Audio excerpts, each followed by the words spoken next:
Welcome to episode 8 of the Truth in the Arena podcast, where we are speaking with coaches and performance professionals about the values, the principles, and the important things that drive them every day in the profession. And then at some point, we usually shift over to how those same values and principles also inform their take on social and political issues. Today, we're very excited to have Coach Julio Salado in with us as a guest.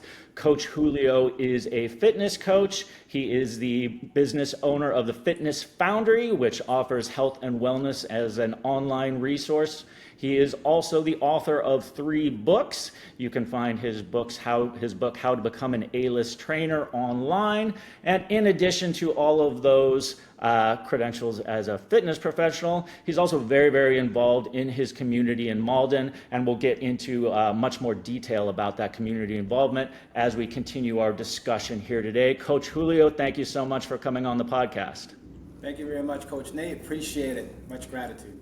All right. So kind of as we alluded to in the beginning here, through each of the opening episodes, we've talked to each of the coaches about the basic core values, principles, and drives that motivate them each day. Because for those of us who have longevity in the field, it's usually not just, can I create bigger, faster, stronger individuals? We're usually looking to see if we can help create and develop better human beings. So can you talk just a little bit about those motivating values and principles that help you get up each day and motivate you to do the job that you do? Oh, well, so everything you said, we can actually do a podcast on every attribute, every principle, every value. We can literally do a show on that. But the first thing I want to say is I appreciate what you're doing, having this platform, because what we're really discussing as coaches in the fitness industry and as a human being is our shared humanity. I say it again, our shared humanity. It's very important, and having this open discussion is unbelievably necessary.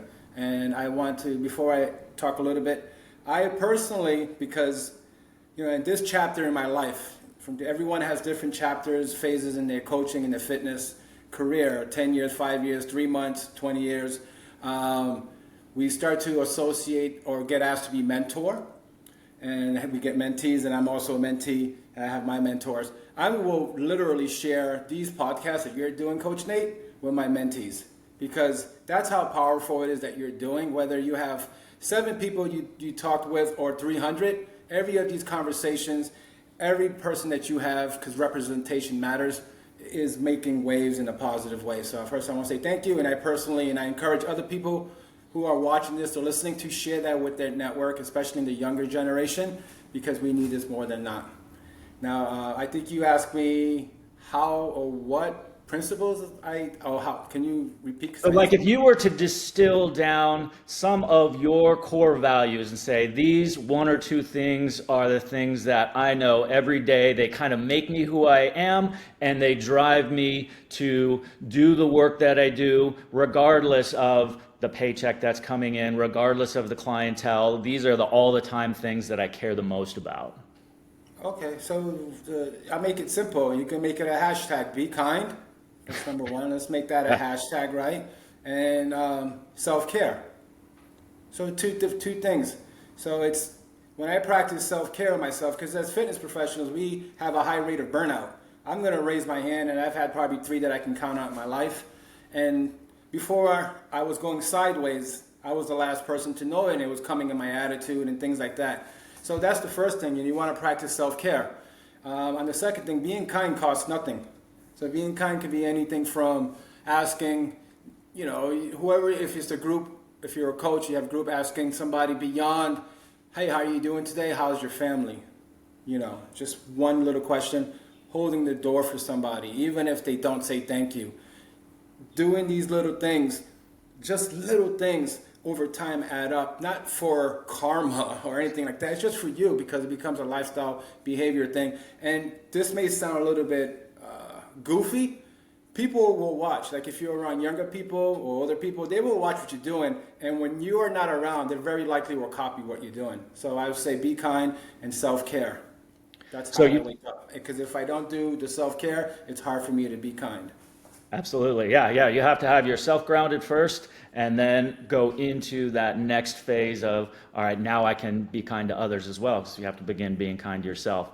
And you talk about the shared humanity that is also a big part of your individual philosophy. And several of the coaches from prior episodes have mentioned how it's important to first make a difference in your own community before you start looking out into kind of bigger things. And as you talk about being kind and shared humanity, those aren't just kind of buzzwords that you're repeating. You are very involved in Malden in terms of working with underserved populations. You work with assistance groups that are helping feed the needy. You're a volunteer member of their emergency response team.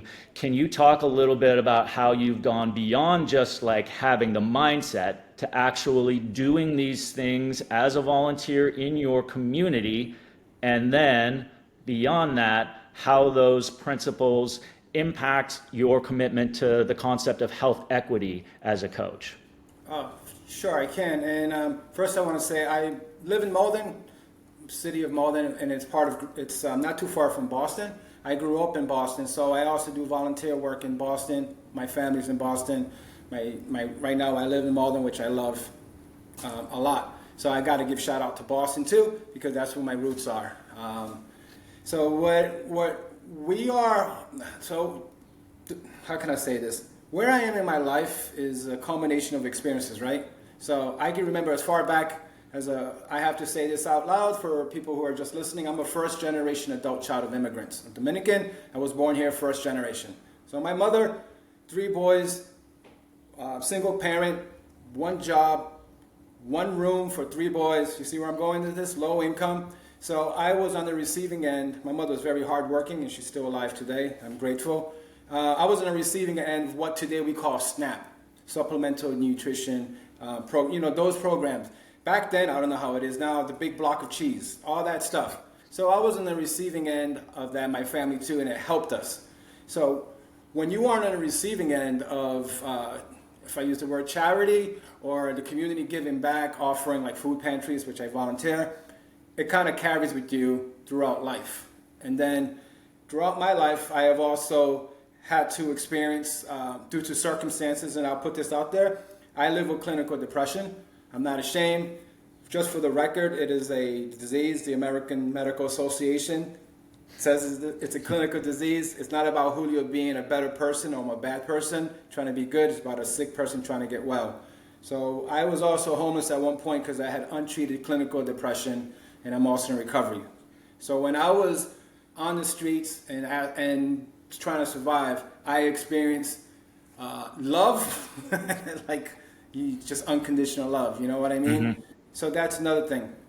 So I've never forgotten. I'm one of the individuals that was fortunate enough to break the cycle, to get out of the cycle of poverty, not be homeless or houseless, however you want to define it. So even as I was getting the help, I was still trying to give back. And how was I giving back at that time? When people were looking and said, you don't have keys, you don't have an apartment that has your name on it, you don't have keys. The way I was giving back was just with my time. That was it. I just helped set up, areas. It was just time. It wasn't money. I didn't have money. And then when I got on my feet more and I was able, through fitness, because if you're in the fitness industry, it's a very unique type of industry, because sometimes our connection can be with the mayor, could be with the librarian, could be with a teacher, could be with family members. So our connection could be people who are running nonprofits. So our ability to not only give back to the community is different because we have a platform, meaning if we talk about whatever these individuals are doing with their programs and share with our network, it's just that we have such a network of people that look up to us, is what I'm getting at. So when I got on my feet, I used my network and I would share information about certain programs, and then I would also make the time to try to give back. If it was once a year, like at Rosie's Place in Boston, which is a women's shelter only, and all I did was just cook food with other people. Next thing you know, my mother learned that I was doing it, and then she told me, hey, Julio, did you know we have a friend or family member that actually was there 20 years ago? Then I have other fitness coaches saw that I was doing that. They said, hey, can we go as a group? Next thing you know, we go as a group. We part our ways. Now they're doing something like that.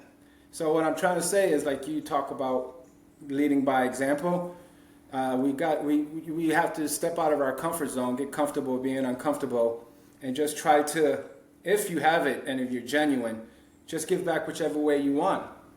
You know, and then people will see that in your network. It doesn't matter if you're in the industry for 1 month or 20 years. People will take notice. And I don't do it to take notice. I do it because I'm genuine. But that's like a ripple effect. So one of the things that people who have a comfortable income may take for granted is the way that they're able to maintain their health, in terms of, I can afford a personal trainer, maybe I have time in the morning and the evenings because I'm not working 3 jobs, so I can stay fit, maybe I have the ability to buy organic food. So can you also talk just a little bit further about this concept of health equity, in terms of how you want to make that one of the things that you're giving back? Because we often think of charity in terms of, oh, hey, we're giving this block of cheese, or hey, we're doing this other thing. But as fitness professionals and coaches, we understand that one of the greatest gifts that you can give somebody is the feeling of being healthy and that feeling of being active, and kind of expand a little bit on what that means to you. Sure. So your listeners have access to the internet clearly, and you can look up any of these words. Systemic inequities, that's number one. That's over decades, over a period of time. Redlining, if you don't know what redlining is, you can look that up. That ties into banks, real estate. That's when they specifically, corporations, organizations, real estate will say, we're not going to put investment in this area, but the other investments will come in when you have 3 liquor stores versus having a pharmacy and a supermarket. So these are systemic inequities. And then the other thing is generational wealth. Just look that up. Just look that up. And then you will see how DEI, which we can go into the defunding of that. And any one of your listeners, if you don't know, the acronym for DEI is diversity, equity, and inclusion. Those are all American values. If you cannot say with a clear face to your people you're coaching, to your client, I support diversity, I support equity and inclusion, just that in itself, then you are also denying systemic inequities. But I'll step back and say people can unlearn that, and also can just need to learn that they've been misinformed by the misinformed. So the health equity is all part of a general thing. You know, it's if my mother has $10 and she can only buy rice, you know what I mean? Like, because rice is cheaper, she can't buy organic food. You see what I'm saying? And then when you have certain communities, marginalized communities, minority groups that statistically have a higher rate, say of type 2 diabetes or preventable diseases, then it's upon us to do what we can as fitness professionals and either use our social media to talk about, hey, did you know that type 2, just easy, and then you put a link to a reputable, verifiable source like AMA or ADA and say 20 minutes of exercise can help you, just little things like that. I've done this. I've connected with like our local library and said, hey, can I just have 20 minutes or 40 minutes of your community space to do a little presentation on exercises they can do at home, body weight? 99% of the time they said yes, and they said you can do it for free.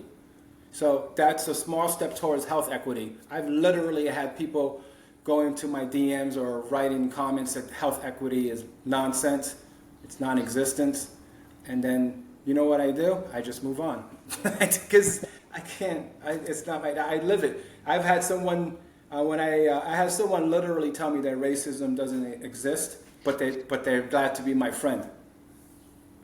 Is that confusing? And I said, and then I reached out. I said, I'll be happy to have a phone conversation and share my experience with you. And I never heard back.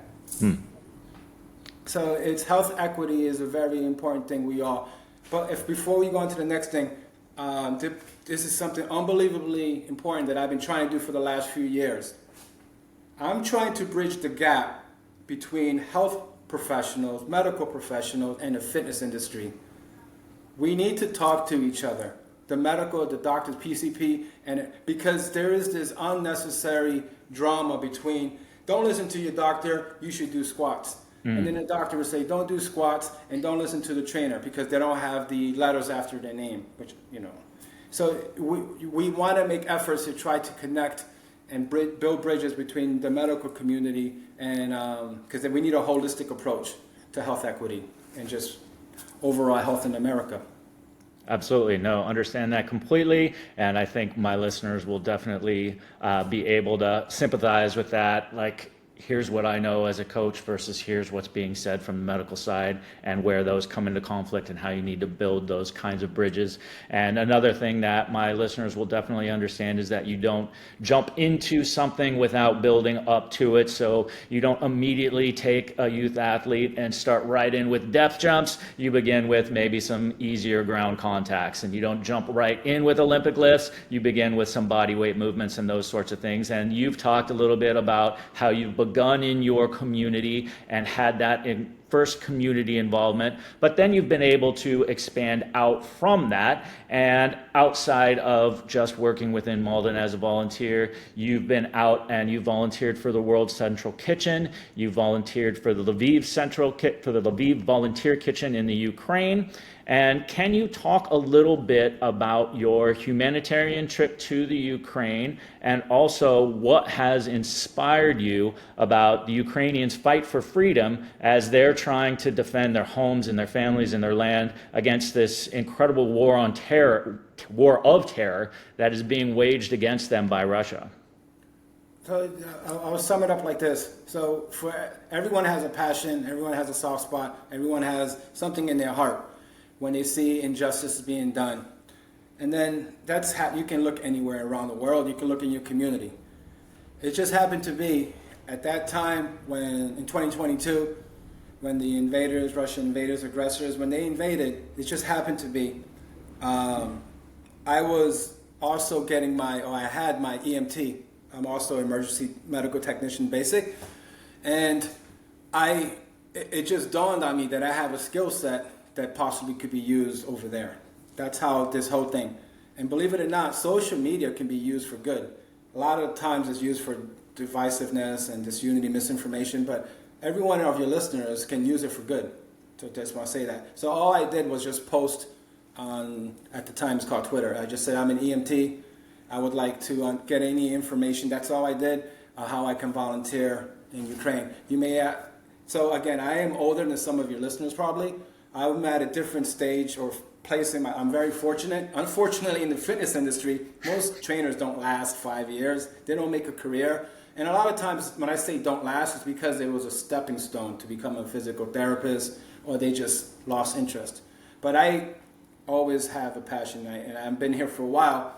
So I'm at a place where I have financial stability to tell my clientele, hey, I'm going for a week or two. And because not everybody can do that, but you can still support. So when I posted it online that I'm an EMT, it was in the beginning, someone messaged me about World Central Kitchen at that time. And at that time, there was a massive wave of displaced Ukrainians going into Poland, a lot in 2022. So I ended up saying, fine, I just go World Central Kitchen. And when I was on the border of Ukraine and Poland, that was my first volunteer experience, and then with the Polish people, it was at a humanitarian center. If you ever think of a shopping mall turned into a humanitarian center. That's all I was. So you have a place for pets. There was a little pizza thing. Someone just came from somewhere for the kids. It was just kids, older adults, and women, children, babies, kids, and all these people were displaced.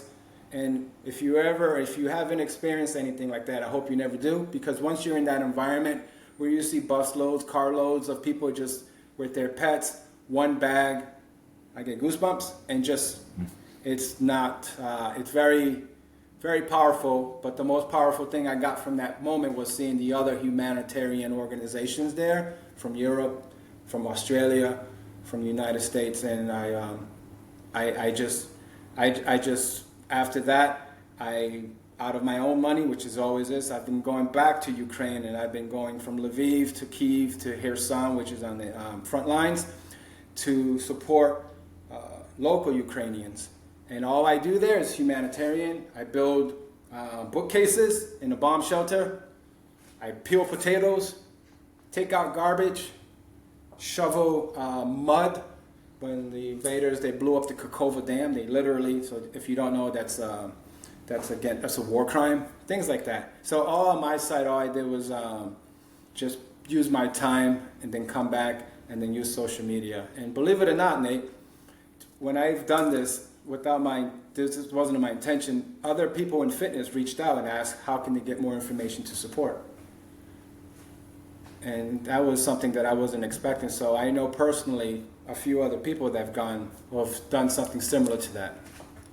That's fantastic, especially as you involve how you can involve other coaches in that mindset. And most coaches do get that kind of sweep the sheds mindset of you can never be too big for any element of the coaching side. And it's digging out mud, it's peeling potatoes, it's being there for people, and just being willing to put your body where it's needed in certain times. And that should be something that's very inspiring to the people who are listening to our podcast here today. And another topic that you touched on earlier involves, some discussions with other coaches about racism. And after George Floyd's death, you wrote an article where you kind of opened up a forum for coaches to see, like, within the fitness industry, how can we discuss racism. And as you alluded to, there are some coaches who denied it's even a problem, and there's not a whole lot you can do in that realm because that fighting denial is very, very challenging.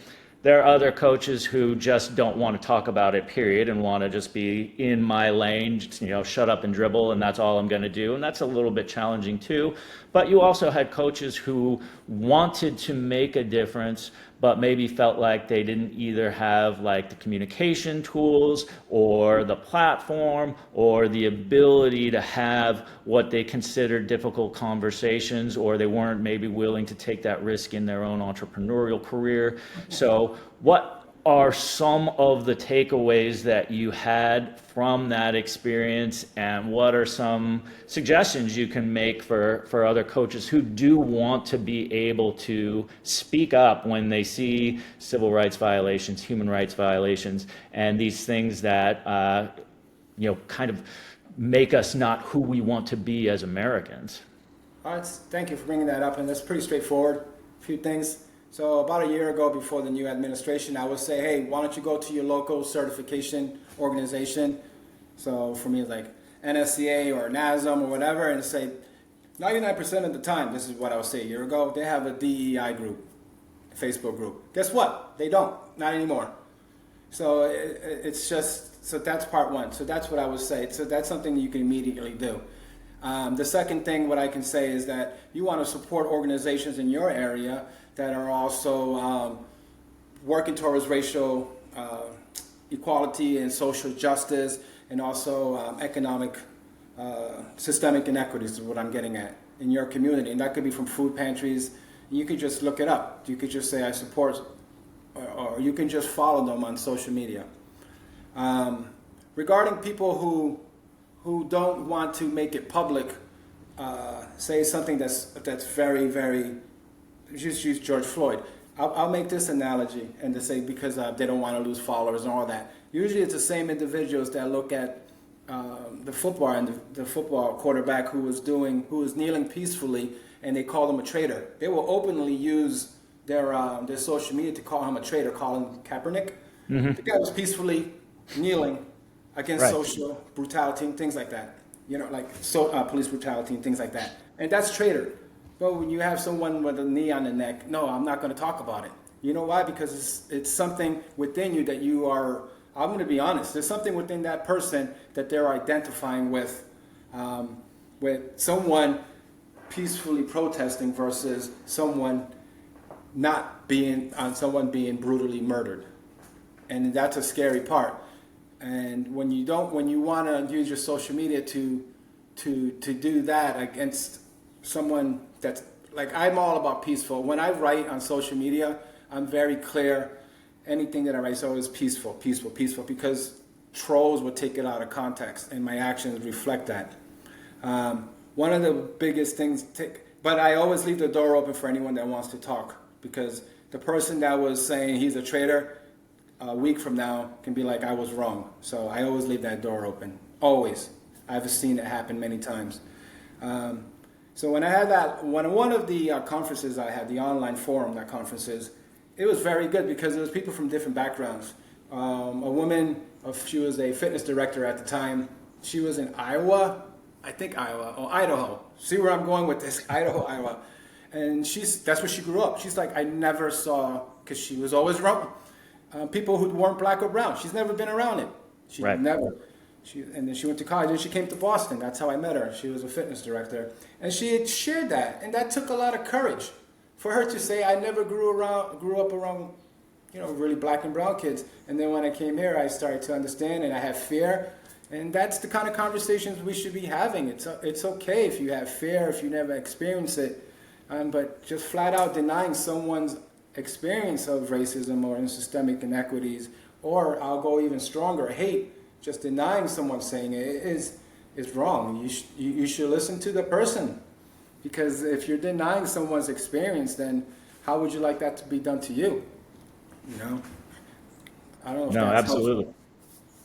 Yeah, no, understand 100%. And as you're talking about how you're using language as a positive tool to bridge gaps between people, we're also seeing the complete flip side of that, where language can be used as a tool to keep people as divided as possible. And I've seen you post a little bit on social media about dehumanization and the language of dehumanization, and that was a big element in Russia's early invasion of the Ukraine, was using the language of dehumanization to justify invading a nation that they were calling Nazis, or they would use language to comparing Ukrainians to vermin to justify some of these horrific rapes and mutilations and these other things that you can only do to somebody that you view as less than a person.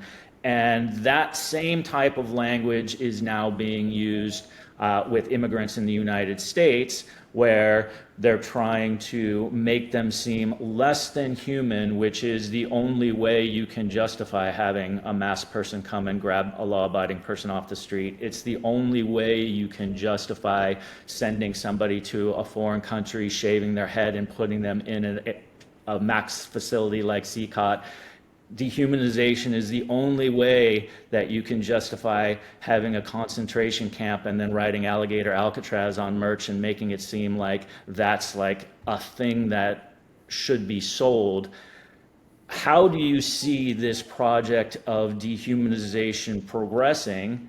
And then as coaches, again, we're in the people business. How do we step up and make sure we're using our voice to make sure that we're letting everyone know that everybody in this country is a person, and whatever you think of political policy, dehumanization is not okay? So I'll say it like this: rejecting hate, misogyny, and fascism is patriotism. So if you that covers just about everybody, right? You're rejecting hate, misogyny, and you talk about fitness. That's one of the dark sides of the fitness industry, and along with the racism. By the way, the name of my forum, I did it 3 or 4 times, it's Racism in the Fitness Industry. If you don't know what I mean, you can look at the board of directors of certain organizations, and you can see the representation matters. Not because someone should be up there because of the color of the skin, it's because it's just qualifications. But you see where I'm going? Just always look at the board of directors of certain organizations, because if it's always the same, it's going to stay like that until you start to maybe apply or tell your friend to apply and do stuff like that to make that change, because representation matters. So I said those 3 things again: hate, misogyny, and fascism, or authoritarianism, whatever you want to call it. That's patriotism. And if you let one thing slide, like a name calling, in your group, whoever you're training, like you have coaches, or like I do one-to-one, I do small group. If you let someone slip out something, because if you do this as long as I have, people have done it longer, 20 years, you would have, I've trained small groups, a person will say something that's totally wrong, like I use the word racist or derogatory, or the person perceives it. It's my job to go to that individual because it's a collective group. I got to keep the vibe positive and say, hey, what you said, you should not say.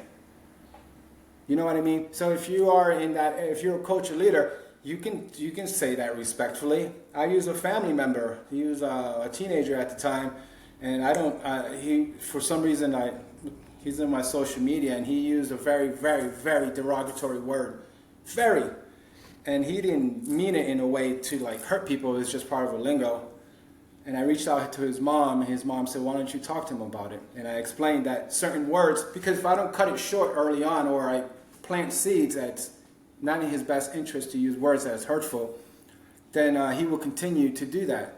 So that's what pretty much was happening. If you let someone you follow, a business leader, a fitness coach, someone that owns a brand of a certain type of fitness modality or equipment, and you see on their post they're retweeting or liking, because they will come up on your feed, something that's undeniably hate, undeniably divisive, and is a pattern, and you just keep liking them because you like their exercises, that's something that I always have hard time to connect, because then you're basically promoting, you're still encouraged, unless you identify with that. Because once we stay quiet, other people will feel emboldened to do it in their community, and then they'll feel emboldened, and they also feel that they have immunity from saying whatever they want, and they can see someone with my color skin. It could be a mother pushing their and I've seen this, pushing their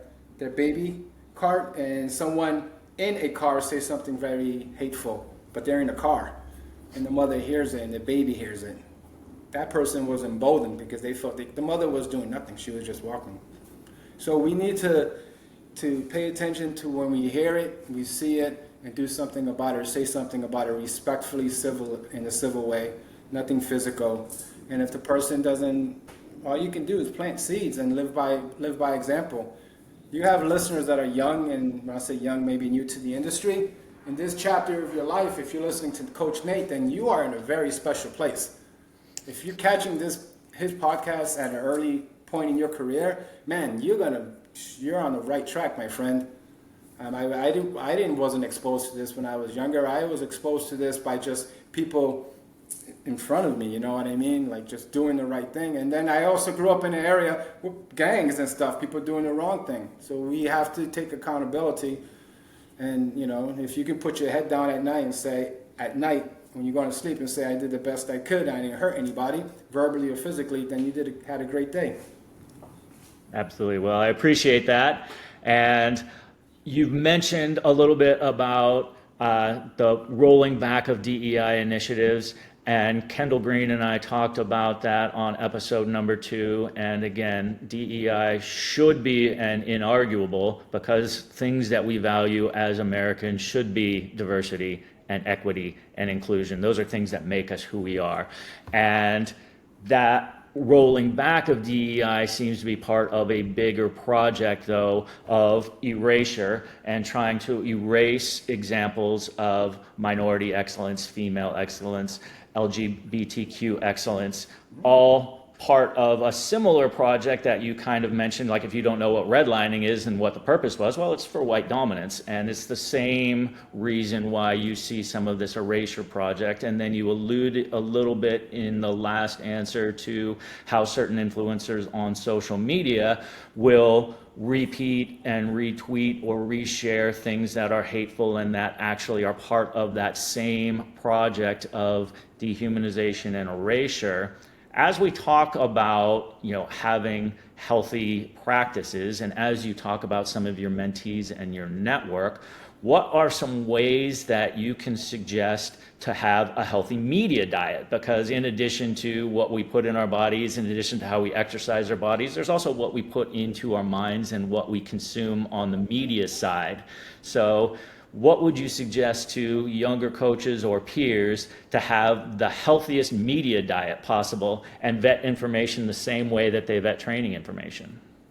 I also want to add, when you talked about, you said a part of a bigger project.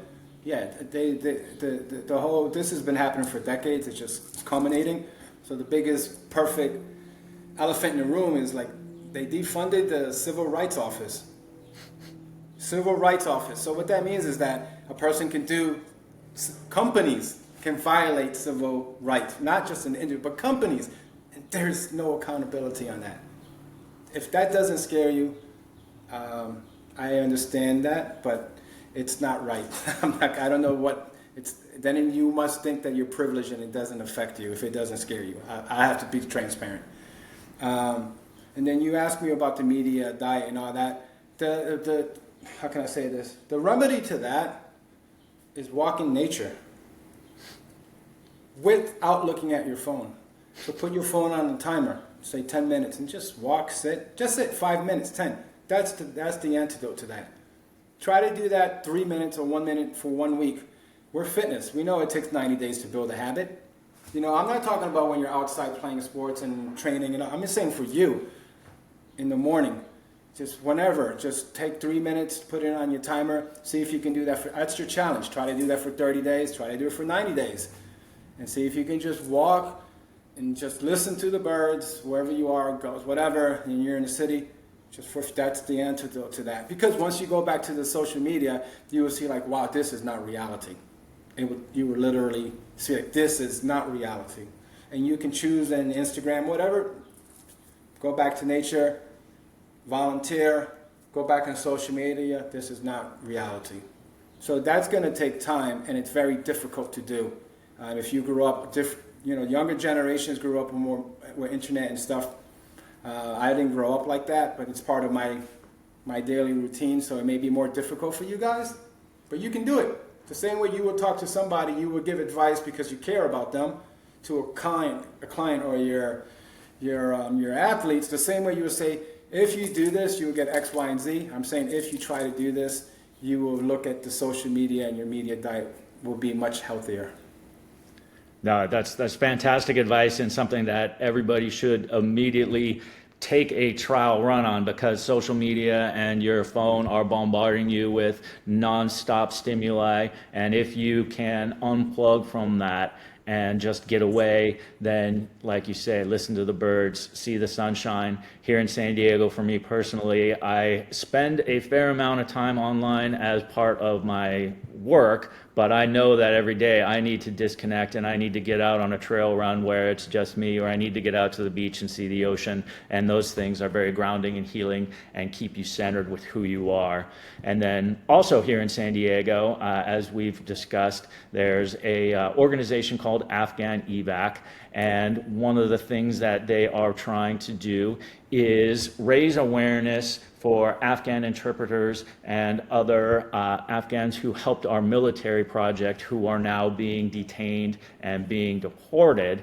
And one of the detainees sent out a message that was, to me, quite inspiring, because he said, in addition to this being an injustice, the fact that so many people have spoken out and so many people have supported him has let him know that, hey, actually, some of these principles that I helped the United States fight for are still very, very valuable to the people of the country. And so for me personally, the same, where there are many actions that our government takes that I find personally appalling. There are also these moments where, like, we're talking, or these moments where I can watch Afghan evacs progress on social media and support that and say that, yeah, these things are actually a step in the right direction. And you mentioned a little bit about your definitions of patriotism in terms of fighting hate, fighting tyranny, fighting misogyny. No, not fighting it, rejecting it. Rejecting, sorry, my fault. Yes, rejecting. So again, on the peaceful side, just like denying that those are things that we can accept. And continuing in that vein, one of the things that we talk about with every one of the guests is how do you further define patriotism within your own perspective, and do you see a way to turn that into a more shared vision of patriotism that includes everybody in the country?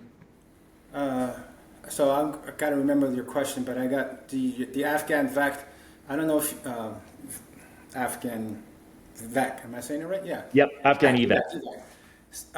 So, I have also a personal relationship with a very awesome individual that's, so for people who don't know, these individuals that are under here in the temporary protective, TPS, they were brought from Afghanistan because they literally saved the lives of our servicemen.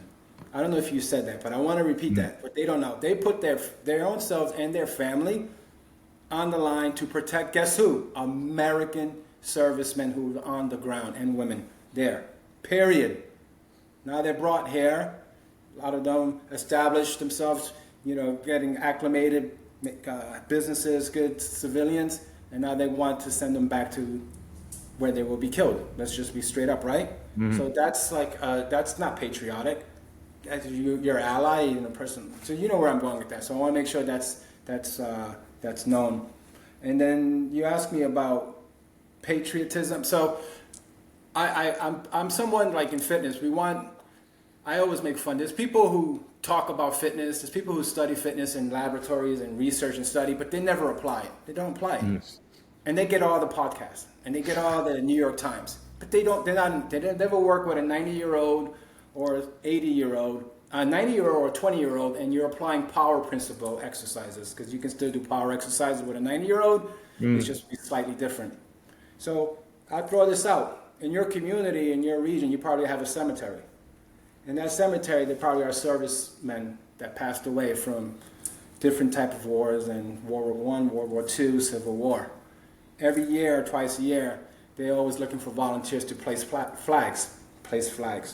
You can reach out and say you want to volunteer, or you can learn more about that. That's how you learn about patriotism. You want to go back into history. And I guarantee once you look in your community, visit, you may even have family members that passed away or died in service. And that also, for me, applies to law enforcement too, and first responders. But that's where that comes in. Then you have on the flip side is civil rights leaders. So what I'm saying is I'm not just trying to make everyone say something. I'm trying to give you some practical tips that you can do today. You can look up civil rights people like Ruby Bridges, who is still alive. She's still alive.